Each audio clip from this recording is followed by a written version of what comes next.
Hello বন্ধুরা, বিশ্বের এমন একটি দেশ আছে, দেশটির ঐতিহ্য, প্রাকৃতিক সৌন্দর্য ও আধুনিক দেশ। স্পেনের এমন সব চোখ ধাঁধানো নারীরা যা পর্যটকদের যা সত্যি আরাম ও মজার সুযোগ করে দেয়। স্পেনের অধিবাসীরা সাধারণত বন্ধুত্বপরায়ণ ও মিশুক হয়ে থাকে। নানা ধরনের সামুদ্রিক মাছের খাবার খুবই পরিচালিত এই দেশটিতে। এছাড়াও এই দেশটিতে রয়েছে বহু ঐতিহ্য উৎসব। এই উৎসবে তারা একে অপরের দিকে টমেটো ছুঁড়ে মারে। প্রায় সেই সময় ১.৫ লাখেরও বেশি টমেটো কাটা হয়। স্পেনে নারী ও পুরুষদের রয়েছে পোশাকের পরিধানের স্বাধীনতা। কোনো মেয়ে ইচ্ছে করলেই কম পোশাকে যে কোনো জায়গায় যেতে পারে। স্পেনে রয়েছে বিশ্বের সবচেয়ে প্রাচীনতম বাড়িঘর। সুন্দর জাতীয় পোশাক ও জ্বালাময় নৃত্য সর্বদাই সারা বিশ্বের দর্শকদের আকর্ষণ করেছে। তো বন্ধুরা, আজকে আমরা স্পেন সম্পর্কে এমন কিছু তথ্য জানাবো যেগুলো জানলে আপনার কপাল ঘামতে শুরু করবে। জানার জন্য ভিডিওটি শেষ পর্যন্ত দেখতে থাকুন। তার আগে ছোট্ট একটি রিকোয়েস্ট, আপনি আমার চ্যানেলে নতুন হয়ে থাকলে অবশ্যই সাবস্ক্রাইব করুন, বেল আইকনটি ক্লিক করবেন এবং ইউরোপ মহাদেশের দক্ষিণে অবস্থিত একটি রাষ্ট্র স্পেন।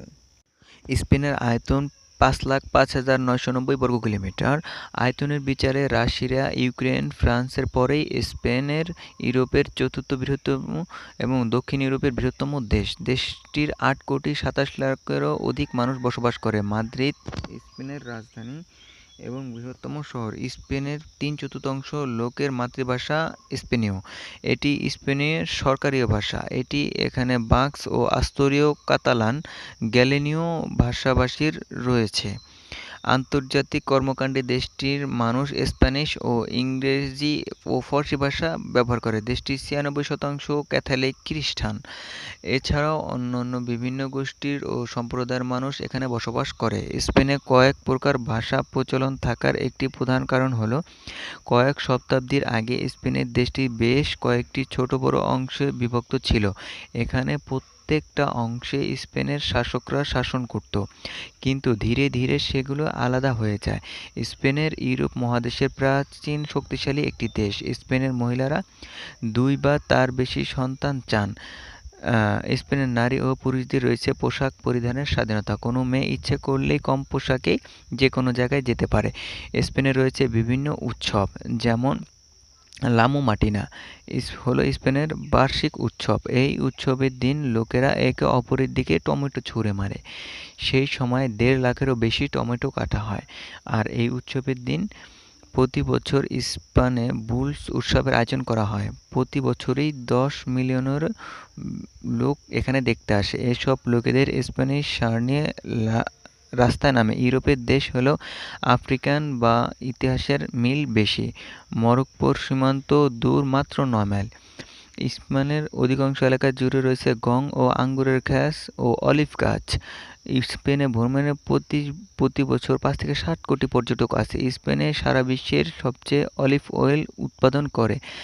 প্রায় ৭২,০০০ প্রবাসী বাংলাদেশে বসবাস করছে স্পেনে, যাদের মধ্যে বেশিরভাগ থাকে রাজধানী মাদ্রিদ ও পর্যটন শিল্পের সমৃদ্ধ কাতালিয়ানে। এদের মধ্যে বেশিরভাগই হোটেল, রেস্টুরেন্ট ও সুপারমার্কেটে চাকরি করে। বাংলাদেশি কিছু ব্যবসায়ও সেখানে আছে। এখানকার নারীদের গড় আয়ু হচ্ছে ৮৫ বছর এবং পুরুষদের বয়স হচ্ছে ৭৯ বছর। সুন্দর জাতীয় পোশাক ও জ্বালাময় নৃত্য সর্বদাই সারা বিশ্বের দর্শকদের আকর্ষণ করেছে। স্পেনের অধিবাসীরা সাধারণত বন্ধুত্বপরায়ণ ও মিশুক হয়ে থাকে। স্পেন পর্যটনের পাশাপাশি ভালো ভালো খাবার পানীয়র জন্য বেশ বিখ্যাত, যা পর্যটকদের বিশেষভাবে আকর্ষণ করে।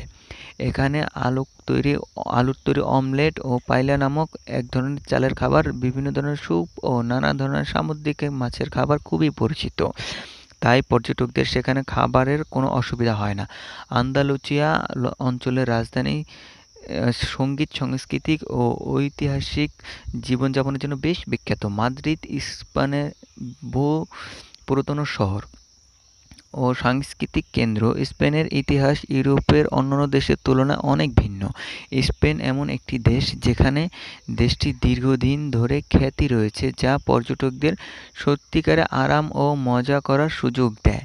ভ্রমণকারী অনেক শহর সহ স্পেনের উপকূলখাতটা আকৃষ্ট হয়। এখানের ছেলেমেয়েরা তাদের বাবা মায়ের নামে শেষ অক্ষরটি নিজের নামের সাথে সংযুক্ত করে। মজার